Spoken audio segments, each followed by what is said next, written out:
Okay, so what is the easiest type of function to work with? Okay, technically yes, a constant. How about what group? Polynomials. We love our polynomials, right? They're the easiest to graph. They're the easiest to find zeros. Okay, they make things really nice. Okay, so what if I told you that we could use polynomials to approximate non-polynomial functions? Would that be exciting to you? Don't answer that. We're going to leave that as a rhetorical question. Okay? But let's think about how we would do that. How would we write in this case, a fourth degree polynomial to approximate the behavior of that logarithmic graph just at 0? What things would need to be the same? The y value would need to be the same. Okay? What else would need to be the same? Power. What do you mean by the power? It's like under like with logarithms, it's like it's another written version of b to b, of b to the separate power equals. Okay. But if we want two graphs to look almost the same at a certain spot, thinking calculus-wise, besides the y value, what other values maybe should be the same? The derivative value. Okay, so maybe our slope should be the same. What else? Keep going down that rabbit hole. Okay, obviously continuous. Concavity, so first derivative, second derivative, and even if we extend it out to third derivative and fourth derivative, okay, if those are all the same, then we're going to have a curve that looks pretty similar to what we have, okay? So that's what we're going to do. Now, for right now, I want you to just sit there and I want you to watch, okay? And we're going to go through some math. We're going to figure out some patterns. And once we've figured out the patterns, we're going to write a general rule and then do the problem again. Okay, so right now, just sit back and relax and watch and pay attention, participate. Okay, so we are going to go through and we're going to make sure that the y values are the same, the first derivatives are the same, the second derivatives and the fourth derivatives are all the same at 0. So here is our general polynomial, and there is f of x. Okay, so what is f of 0? Okay, f of 0 is 0, which means p of 0 needs to be 0. So our first term is 0. So we're going to have to factor over? No. Now, let's think of the first derivative. What's the first derivative?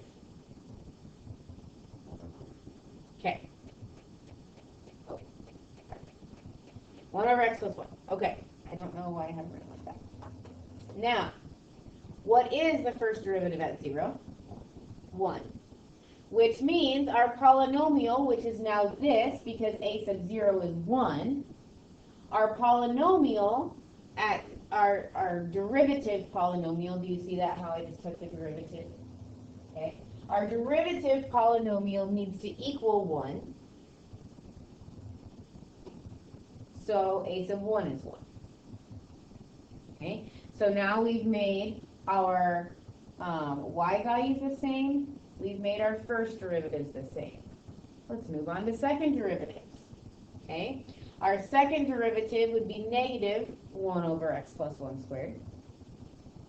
When we evaluate that at 0, we get negative 1. Okay. When we take the second derivative for our polynomial, that constant goes away. We're left with 2a sub 2 6a sub 3x and 12a sub 4x squared. All right? Our polynomial at 0, okay, if we plug 0 into our polynomial, we get 2a sub 2. Well, we need that to equal -1. So our a sub 2 is what? -1/2. Okay? We're going to look for a pattern. Don't panic that we have to do this every single time. Okay? Let's move on. We have two more. Okay? Our third derivative. Negative or positive 2. X plus 1 to the negative third power. When we evaluate that at 0, we get 2. So now we want our polynomial to have the same third derivative at 0. So we take the second derivative, take its derivative. 2a sub 2, that's a constant. So we're left with 6a sub 3 plus 24a sub 4x. Okay, some nice power rules there, right? So when we plug 0 in here for x, that goes away. We're left with 6a sub 3. And if we want that to equal 2, that means a sub 3 is 1/3. I'm leaving it as 2/6 for now, so we can look at something here in a bit. Would you be doing up to the fourth derivative every time, or did you just do that because the highest power was 4? I just said, let's do a fourth degree. We can do any degree that we want to. But the degree is how many times you have to work it out. Yes, the degree is how many times you have to take the derivative. Okay, so last time, you ready? Fourth derivative would be -6 times x plus 1 to the -4th. So when we evaluate it at 0, we get -6. If we take the fourth derivative, we're left with 24a sub 4. Which, when we plug in 0, we get 24a sub 4. And so we need these two to be equal. Setting them equal to each other, we get -6/24. Okay?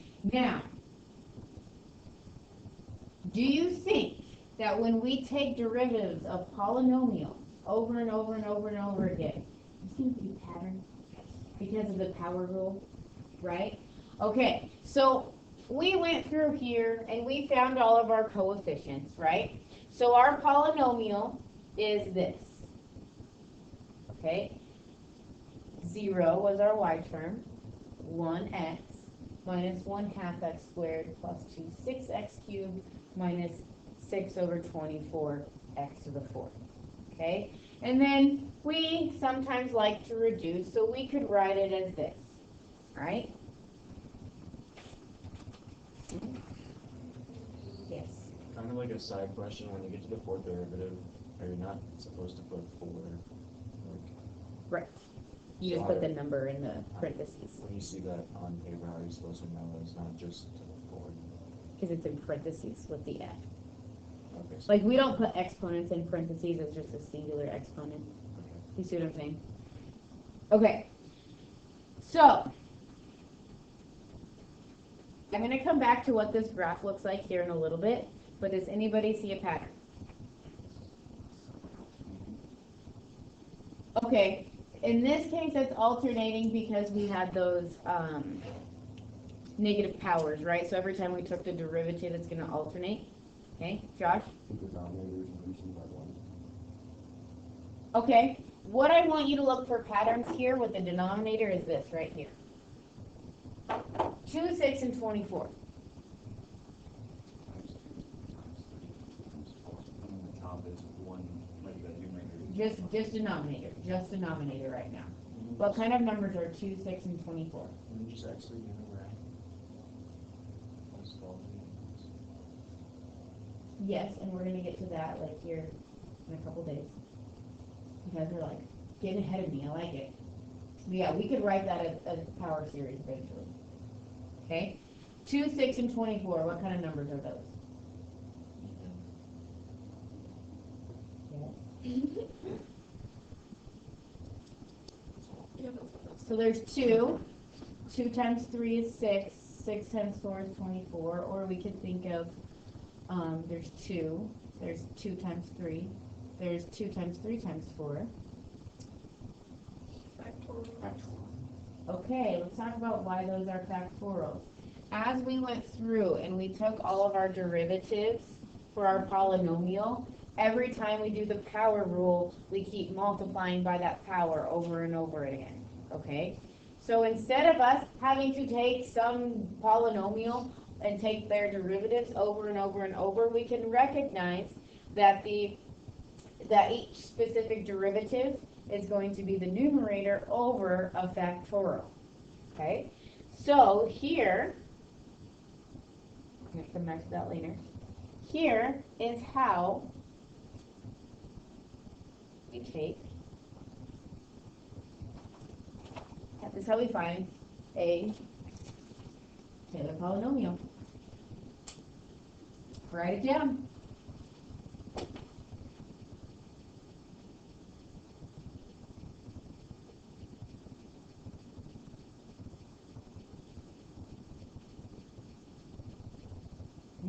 Now this is specific for the case that we just did. I'm going to give you some general formulas to go through, okay? But I'm going to have you write this down for now, and I'm going to go through the math of what I would expect when you do this problem now, okay? Obviously, what I did on those first couple slides, not something that I want you to do. Okay. Wouldn't x of 0 over 0 factorial be defined because 0 factorial is? 0 factorial is 1. I actually didn't know that. Why? Well,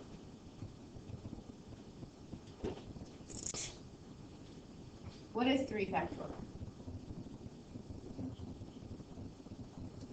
3 times 2 times 1. Okay. And 2 factorial is 2 times 1.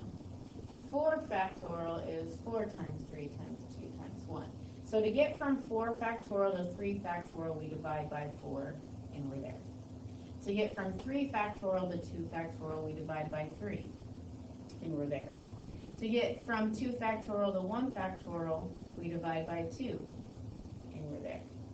To get from 1 factorial to 0 factorial, we divide by 1, and we're there. That's nifty. So There you they go. just saw a pattern and continued all the way to 0, even though that's not actually what's happening. What do you mean that's not actually what's happening? Well, yeah.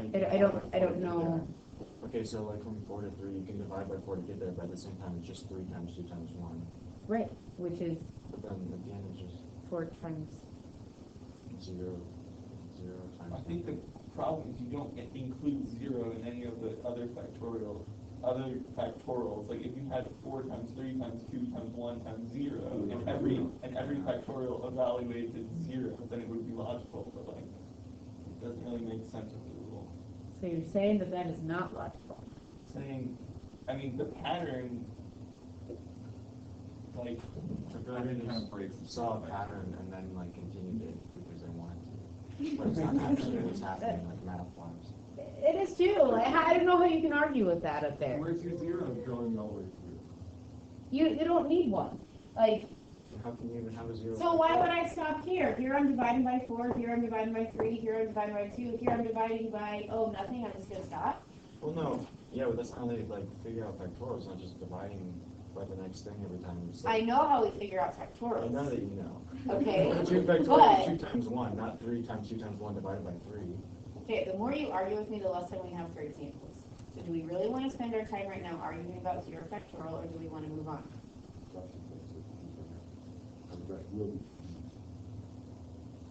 Question 4. Oh, I thought you were saying, why are you talking about yourself?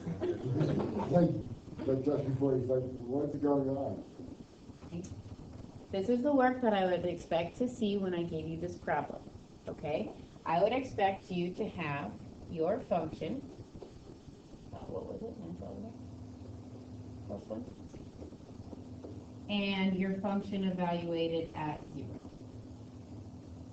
And then I would expect to see your first derivative,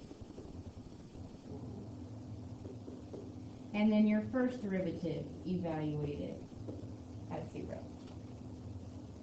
And then I would expect to see your second derivative.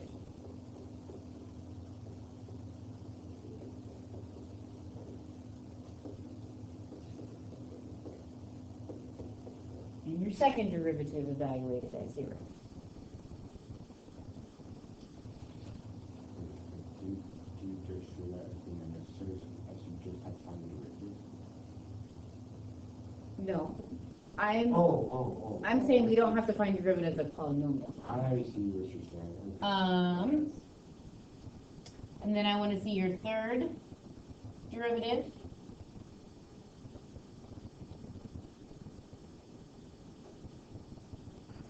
And your third derivative evaluated. And then in this case, your fourth derivative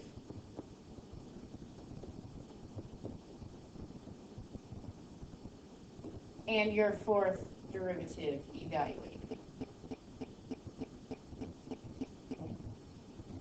So you're going to find each derivative and evaluate each derivative, and then we can use our pattern to write our polynomial. So P for polynomial, okay, that's what we're going to use, okay, is f of 0 over 1 plus f prime of 0 over 1 factorial x plus our second derivative over 2 factorial x squared plus our third derivative over 3 factorial times x to the third plus our fourth derivative over 4 factorial times x to the fourth. Do you see where I'm going with that? How everything's grouped together?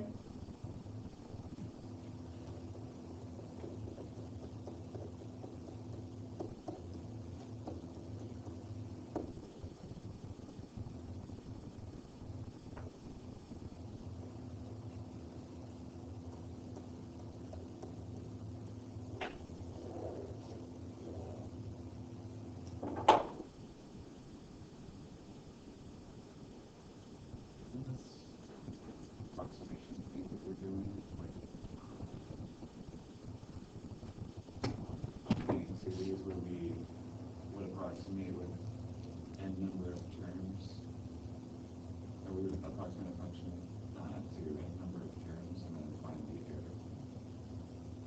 Is that kind of like what we're doing here? Yes, tomorrow we're going to work on the error part of it. Okay, Desmos. Here is the natural log of x plus 1, and here is 0, right here, right? So you're going to have to help me out. So P of x equals. Our first term was 0. Okay, that wasn't very helpful. But then we added x. Okay, so do you see how, I mean, that's basically a tangent line, right? And then we added negative 1/2 x squared. So now it gets closer to fitting on that curve, right? And then we added 1/3 x cubed. So now that fits even closer. Like the further we go out, the closer it fits, right? And then we subtract 1/4 x to the 4th. And that's even closer, right? And we could keep going with this, all right? And what do you think? The more terms we add, the more accurate it's going to be. It's possible to pick like so many terms, so it's like kind of similar how we did the Okay, now as we zoom out, obviously it doesn't fit with the rest of the graph. What we're doing is we're centering it somewhere, in this case 0.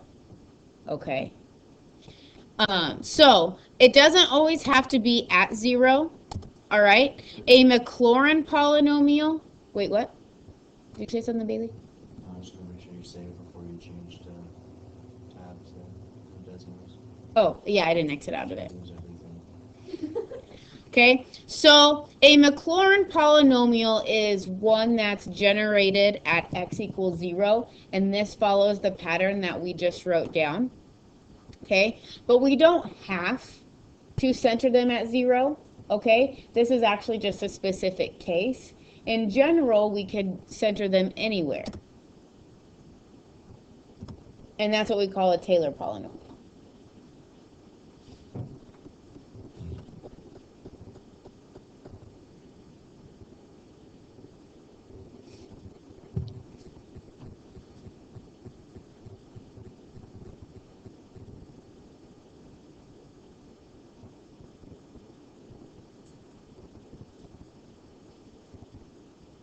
Okay, so the only difference between those two is in the top it's 0 and the bottom it's a.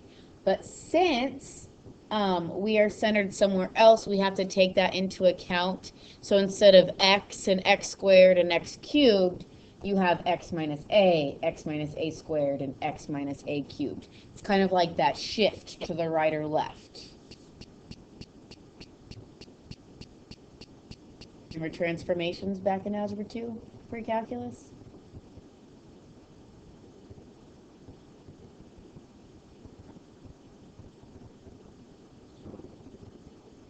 Theoretically, if you could go to the infinite degree, would you then have completely follow the shape of the original graph, or no? No. Just to where, and what we're gonna work with that on Wednesday, power series, where we take a set. Well, Taylor series, maybe Taylor series we focus on next week. First, we got to learn how to like write them as sums, like with x's and n's thrown in there together, and then next week we'll focus on like the Taylor part of it. Okay. So really, this is all we're doing today. We're writing some polynomials. Okay.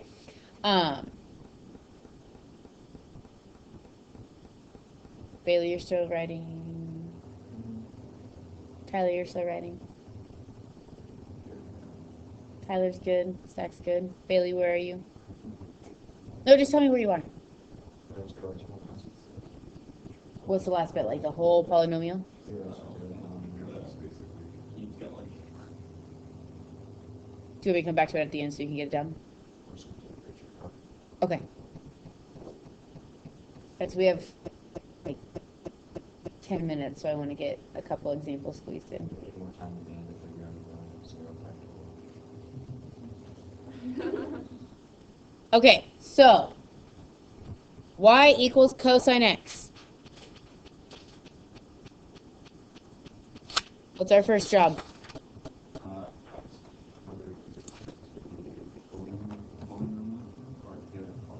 Maclaurin. That's insane. I'm telling you. I'm telling you, Maclaurin. Okay, so first we need f of 0, which is? Good job.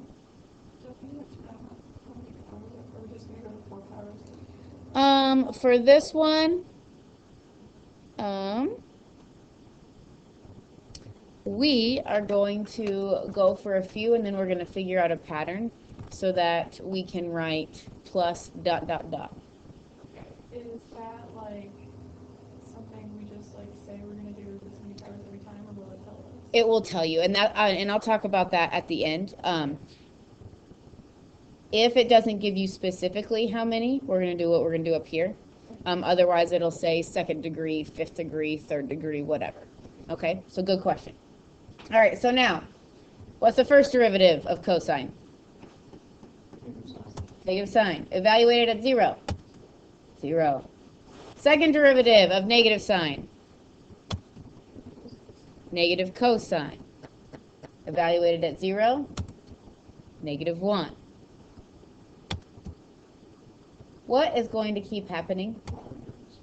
1 plus 0 minus 1 plus 0 plus 1 plus 0 minus 1 plus 0. Okay, do you see a pattern here? How we go from cosine, negative cosine, sine, cosine, negative cosine, sine. Okay, it's just going to repeat, right?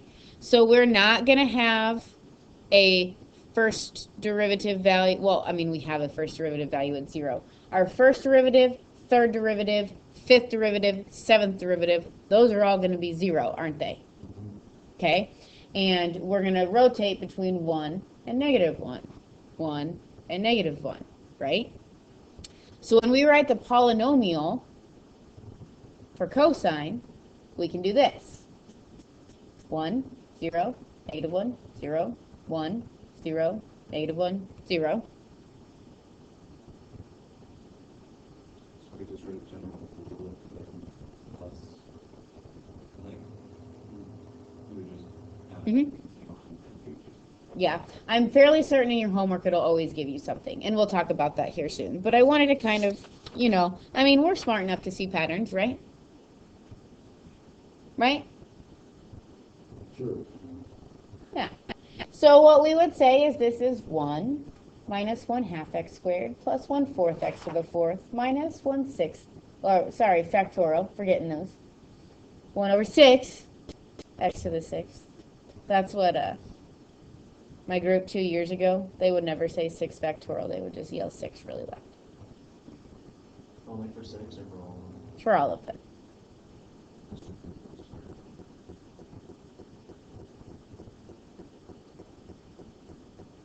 How many terms? It will tell you. But, I mean, for the calculus in general. Typically, I think they say at least 4. Okay? Now, we will eventually, yes. Now, here's the cool thing. If we change this, oh, well, here's the graph. Here's the graph of cosine. There's that graph. That graph. That graph. Isn't this fun to watch? Like you can barely even see them anymore. Because it's getting so close. Right? Isn't that so cool? I think it's so cool. All right. Now, cosine of 2x. What's kind of cool, and we'll get to more of this later, but since we just did all of the work for cosine, what's going to be the only difference in our derivatives for cosine of 2x? Okay, and the second derivative will be 2 times 2, and the third derivative will be 2 times 2 times 2. So instead of doing all that work again, we can just take our polynomial for cosine, and wherever there is an x, we can put a 2x inside. Isn't that cool? And we'll work a lot more with that next week in section 10. But, I mean, we might as well start thinking about why that makes sense now, right?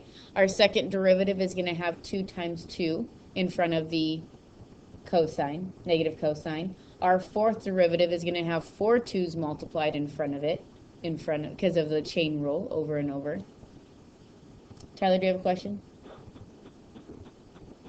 Okay. Didn't know if the wheels were turning for a question or just soaking it in.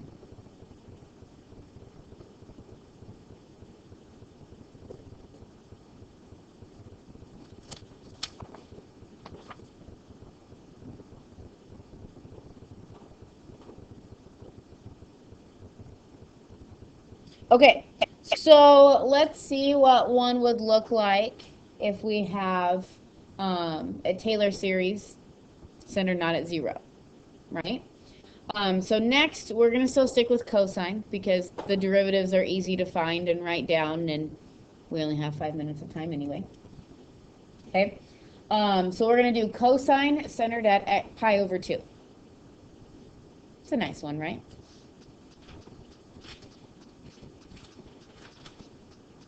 Okay, the most annoying part of your homework tonight is going to be having to write everything down to get to your answer, right? If it's a 5-degree polynomial, you're going to have to take up like 5 lines of your paper to get all of those values, right? That's going to be the most annoying.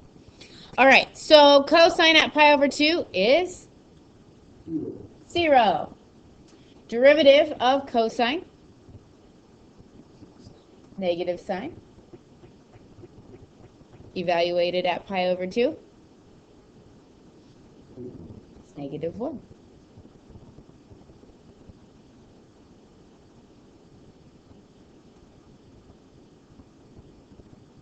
Second derivative will be negative cosine.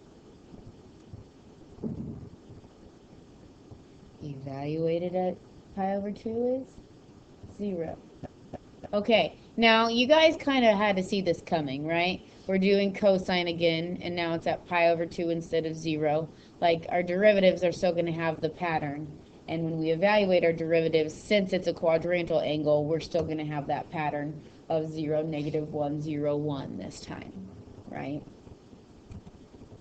Okay, now the difference is, however, how we write our polynomial. Since this is centered at pi over 2, first of all, we're evaluating at pi over 2. Second, we have to write x minus pi over 2 with all of our powers. Okay, so we don't have a constant term, but we have negative 1 for our first derivative, so that is multiplied to x minus pi over 2. Okay, we don't have a second derivative. Our third derivative is 1, so we put that over 3 factorial with x minus pi over 2 cubed.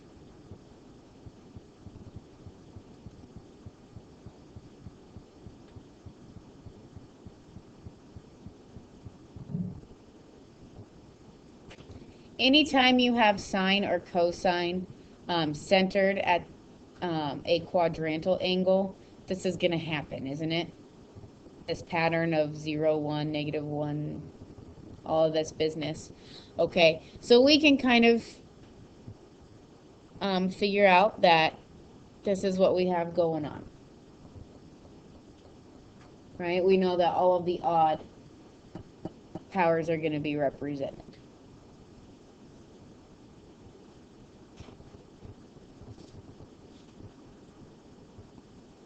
Okay.